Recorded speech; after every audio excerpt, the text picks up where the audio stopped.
What's up guys, welcome back to another video. Today we're at one of the best pet stores in the entire country. We're here in New Jersey at New Jersey's Exotic Pets, and behind me here, just to start things off, we got a massive fish tank. Check this out. They got a massive fly river turtle back there. Tuna is his name. Absolutely amazing. And then they got a giant red-tailed catfish. Come with me this way guys, there are so many cool reptiles here as well as mammals, birds, all kinds of crazy stuff, and I cannot wait to take you guys along. Let's get into it. So check this out guys, we got a massive sulcata tortoise down here. This guy's about 15 years old and it is a beast. These guys can live over 150 years old if I'm correct. And then over here they have so many more tanks. They got chameleons, reptiles, lizards, giant snake down here, already sold. Crazy monitors. $5,000 monitor actually. Bell's phase monitor, massive. And then over here guys, they have so much other cool stuff. I mean, they have so many different tanks. Nate's back there messing around. They got skunks over there, they got kinkajous, a bunch of rare birds. Oh, here's the fly river turtle. That guy is so cool. Definitely one of my favorite turtles in all of the world. So I want to show you guys something. This is a giant smooth-sided toad. Check out how big these toads are. They're hiding back there. I don't even know if the camera does them justice. They have to be at least the size of my fist. They are massive. Really cool. And then over here we got this green-keeled bellied lizard. I'm gonna try to pronounce it the best I can.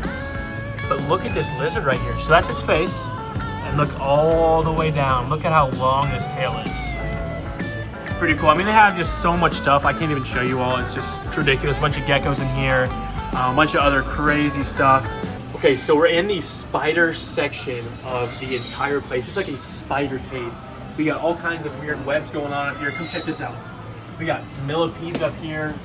Look at these. These just look like alien creatures that are just eat your brains out. So I know I went ahead and showed you a few things, but we're actually about to get a special animal encounter from Ryan, one of the workers here, who works very hands-on with these animals on the daily. He's gonna take us and show us in the back room some of the animals that they don't even have out here on display or even for sale. So I can't wait for that, guys. And without further ado, Ryan's gonna bring in the first animal that's gonna be insane. Come with me. It's in this thing, Nate. So this is a rhodes hair tarantula. This is one of the most docile tarantulas in the world.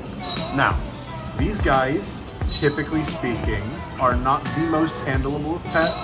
You should really practice very, very carefully to hold them very gently, but they can become very accustomed to being handled. They don't really enjoy handling so much as they tolerate it. Notice she's not afraid, she's not trying to flick hairs at me, she's not trying to bite me, she's not doing anything abnormal. So, she's very used to being handled. Wait, before, should I stand back, Ryan? No. Am I good right here? Like, am I safe? Yeah. Oh, you good girl. Was she clawing my hand? Well, so the reason rose hares are such a popular tarantula is because they've got a very, very low potency venom. A bite from them is a little worse than your average bee sting. Wait, they're venomous? All spiders are venomous, every last one of them. So the amount of venom or the potency of the venom is the part that's dangerous. But all of them are venomous. Guys, he's grabbing this massive lizard right now. I'm so nervous. Check it out, check it out. This thing is $5,000. As you all know, I love fish and I love reptiles too, but sometimes reptiles can make me a little bit nervous just because I don't know what to expect with them. All right, here it comes. Yeah, hi buddy. Very good boy. So this... I'm speechless. This is a Bell's phase lace monitor. So Bell's phase refers to the color pattern on them. Regular lace monitors do not look like this. They normally have a blue marbled pattern to them. The Bell's phase has this almost cow-like black and white pattern. They're a large Australian species of monitor. As all monitors, they are hypercarnivores, so only meat. In the wild, these guys will eat eggs and small insects when they're young. As adults like this, they will eat pretty much any large vertebrate that they can get their mouth on. This is birds, this is rodents. These guys will even eat wallaby, as again, they are from Australia. And they do happen to like wallaby meat quite a bit. They will hunt fresh prey, or they will scavenge it. Now, as you can see, he's being very, very sweet. That's because this guy was very well handled from a young age. Monitors are incredibly intelligent lizards, incredibly intelligent reptiles. These guys in particular are roughly as smart as your average house cat. That means with proper handling and proper discipline. They're very, very friendly, and he's more than happy to just hang out. As long as he kept well handled and well fed, he's as sweet as any puppy dog is gonna be. And I have a question. Obviously, you know, most people probably think of lizards being, you know, 50, 100 bucks. What is the reason for the price of $5,500? Is it because of the rarity? Obviously, he's beautiful. So it's a combination of things. A regular lace monitor would probably go for around $3K. The reason a Bell's is so much more is because of the color patterning. Now these guys, being that they're from Australia, it means you cannot import them out of that country. They cannot come from Australia anymore. They can only, if you live in the States, you can only have one that was captive bred here in the United States, because they cannot be imported. It is extremely illegal to take wildlife directly out of Australia. Oh, yeah, go say hi. I used to have a bearded dragon when I was younger. That's also an Australian species, But bearded does not dragon. compare to this. It's like a big puppy dog, right, Nate? Yeah, big puppy dog. Big puppy dog. Oh, he wants to climb that wall again. No, you can't climb the wall. Just to make it clear for everybody watching at home, this guy is sweet because he is trained and well handled. These lizards are not this. They are not sweet, adorable puppy dog lizards. They can be this. They can be this sweet, adorable, snuggleable thing with the right amount of training and the right amount of handling. Without that, they are hyper carnivores, and they will use those teeth and claws and this whip-like tail that they have to do serious damage. So please keep that in mind. This store literally has everything, guys. They got tarantulas over here, they got massive snakes, and then behind me, Ryan is actually grabbing this giant macaw. $4,000, very friendly. Check him out. Look, he's literally giving it kisses back there. But he's about to pull this out. This is literally a once-in-a-lifetime opportunity for me and Nate here today in New Jersey, guys. They have a ton of other stuff we're going to show you all, but here it is, the giant macaw. This is Big Red. He's a green-winged macaw. That makes him the second largest macaw in the world. The only thing bigger than him is a hyacinth. Now, we call him Big Red for obvious reasons. He's a very, very sweet bird. Give me a ring. Right, buddy? This has to be the most beautiful bird on the entire earth. Look at the feathers, guys. Check out the blues and the reds and And he's actually in the middle of molting. He dropped this morning. So this is an old tail feather. As you can see, there's some damage to it. As they get old and damaged, they will preen their feathers and remove old damaged feathers. They will fall out naturally, and then they will grow new ones. So this is different from plucking. When birds are stressed or they're not properly stimulated or even they're depressed or lonely, they will pluck their own feathers out, and this is to their detriment. Really? This is very common in captivity for birds that are not raised and treated correctly.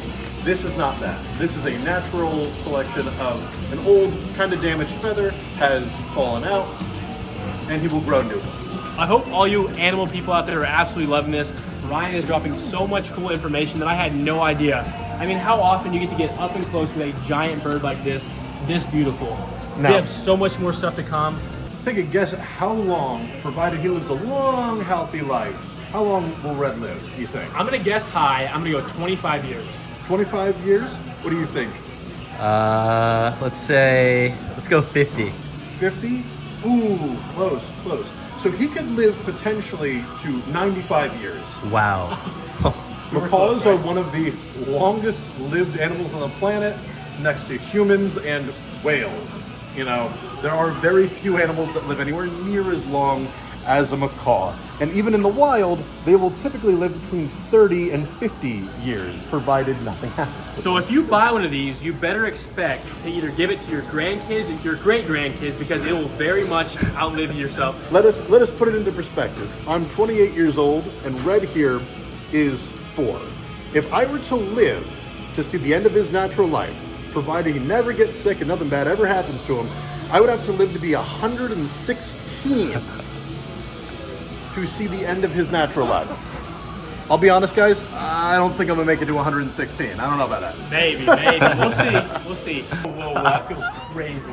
He's big, he's heavy, and his nails are long. Yeah, so they're he can kind of hold on sharp. They're tight. kind of sharp, but this is so He's like, crazy. he's like, take a look at my arm. I have Trust me, such- I'm well aware that I they're have sharp. such a level of respect for this animal right now. I mean, like, it's the boss of me. Like, it's in control. I'm being super calm. His talons are so strong. I would definitely. They're so strong because of his zygodactyl feet. Now that's a word you almost never get to use. Zygodactyl. Zygodactyl meaning he has 2 toes facing forward and 2 toes facing backward, giving them incredible grip strength, making them one of the best climbers in the animal kingdom. In fact, they're such good climbers that birds as large as him that have zygodactyl feet will go out of their way not to fly if they can help it. A big-bodied bird like this requires a lot of energy to fly around, so they prefer if they can crawl, climb, or walk to a food source. They'd rather do that than to have to get up and fly. And he's definitely heavy for a bird too. So he weighs around 2.5 pounds, which doesn't sound like much, but when it has to lift of its own power into the sky and fly around, it's a lot. Also, putting 2.5 pounds on your arm and holding it for any significant amount of time, yeah, big wings. He's just showing showing your big wings. He's showing off. Yeah. But Ryan just pulled this out for us, and I have seen these before on the internet, but I've never seen one in person. And honestly, this is something that I wanted for so long, but I really have never got the chance to even touch one before. So This is Sweet Pea. Sweet Pea is a kinkajou. Kinkajous are in the raccoon family, so despite the fact she might look like a lemur or a monkey or something similar, she is not closely related to any of them. In fact, it is illegal to own primates of any kind in New Jersey, so sorry folks, you can't buy any monkeys from us. So is this animal for sale, or is this one of your all's No, ambassadors? this is one of our ambassadors. We do have kinkajous for sale. We have them for sale fairly regularly. These guys should only be housed and they should only be kept by someone who has done their research. These guys are not a pet for everyone. They do require almost their own room, a bedroom really unto themselves to keep. I know you're telling us all this information. This almost sounds like this is just as hard, if not harder, than having a newborn baby. Is that true? Funny you say that. So these guys are incredibly intelligent. They're roughly as smart as a human 2-year-old, but they will live anywhere between 20 and 40 years. So it's kind of like having a baby that stays a baby for 20 years. So keep that in mind. That sounds like a nightmare, almost. They are intelligent enough to open simple locks, doors, and windows. So you do need to baby-proof the area of the home that they live in. They also need lots of toys and lots of enrichment. So these guys are not by any means easy to take care of. They need to be fixed. These animals need to be neutered or spayed before they reach adulthood. If they are not neutered or spayed, any amount of training that you did when they were young is going to go out the window.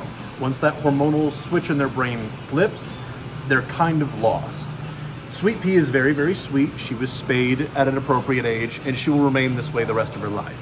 If she had not been spayed, the moment she reached true adulthood, she would convert very much back to the wild animal that she truly is. And these guys are potentially very dangerous. They have very sharp claws, very sharp teeth, and their mouths harbor a nasty bacteria that can lead to a rough blood infection if you were not to clean and treat that properly. Ooh, that does not sound that fun. That was so cool, guys. We still have so much more cool things to show you guys, and I cannot wait, so make sure to stay tuned for that. Look at this giant chameleon right here. I mean, there's so many tanks here. We got the monster fish tank still up front that I need to show you guys. But Ryan has just been such a blessing. So guys, please go show him some love. He's about to hold this massive snake right here, and I think Nate's gonna hold it. I'm kind of a sissy cat when it comes to snakes, but Nate said he's gonna step up and hold this giant snake, so hopefully it doesn't bite him in the face. This is Banana. Banana is a pearl albino Burmese python. And Banana is not quite massive. Banana's actually quite small. Really? I think she's pretty big, dude. I think she's pretty big. No, she'll get a lot bigger. These guys fully grown will get anywhere between, the females I mean, will get anywhere between 14 and 18 feet, whereas males will only get about 12 to 14 feet. They're also the second heaviest snake in the world, behind the anaconda. They're also the third longest behind the anaconda and the reticulated python. So this is one of the major giant snakes in the world for anyone who likes giant snakes. Although they are typically the most docile. Never really understood Education shows why people are so scared of snakes. Like, Bro, it's massive. What do you never- mean? I've never really had Yeah. a fear of snakes. Yeah, it's big. Yeah, so? Dude, we're the fish guys. We keep Regardless, fish. regardless if it's She's small or really, she's big. really not that massive. Fully grown, she could top out at anywhere between 150 and 200 pounds. She doesn't weigh anywhere near that. How right long now. is she now? About 9 feet total, feet so total. she's can basically double this size when fully grown. That is if she reached the upper end of 18 feet. Again, anywhere between 14 and 18 is typical for Yeah, her. Nate's talking this big game now, guys, but wait till this thing gets 18 feet. He'll be crying. Remember, it's safe to handle a snake this large as one person. It is never safe as one person to handle any snake that is around 18 to 20 feet. No. You should have multiple people around, even if it's the most docile snake in the world, just in case. This is Zach up here, the giant iguana, who is about 9 years old, and he is just absolutely massive. But look at this enclosure, look how naturalistic it looks. Just crazy at how big these lizards get, but also what they need to be properly cared for is just unbelievable. I would want to own one, but I don't think I could afford to pay for something like this because it is just so unbelievably cool what he's in. That's one of the most famous iguanas in the world. They were telling me that it has been on all kinds of TV shows. So there's a chance that you've actually seen Zach before on your TV at home. Check out how big that iguana is. Zach, again, has been well handled from a young age, so he's very used to people. I know. Can I touch his back? Yeah. Exactly like he loves attention. Oh, he feels so rough and like just rigid. You big rough and tumble boy. So are these guys native to Florida or are they invasive? They're incredibly invasive in Florida. Iguanas like this, so this is a green iguana, specifically he's a red-faced green iguana. The name green iguana can be a little confusing because green iguanas as a species can be green, red, yellow, blue, black, and a combination of those colors. So a little bit confusing, but he is a green iguana. These guys are found as far north as Mexico and Texas, but you also find them all the way throughout Florida as an invasive, and you find them all throughout South America as well. They're not the only species of iguana in South America, but they're incredibly common throughout. And what is this on his cheek right here? Or you see is this his jaw muscle or what? These are his jowls. These house enormous jaw muscles. His bite strength is quite immense. Now, he doesn't actually use it for much, considering he's herbivorous and all he likes to eat all day is lettuce and bananas. These guys can be pretty aggressive normally. So just like our friend the monitor lizard, this guy, if you get an iguana, they need to be well handled and taken care of from a young age, and then you get used to people. If you do, you get giant, sleepy, puppy lizard like this. If you don't, you get big lizard that has a bullwhip for a tail. This is his primary weapon, and if he felt like it, he could do quite a bit of damage with them. Yeah, you think a spanking's bad from your parents? You get whipped by this dude right here. That would hurt. It's That not tail is fun, probably so trust me. strong. I've never been whipped by Zach, but I've been whipped by other iguanas of similar size, and it's not a good time.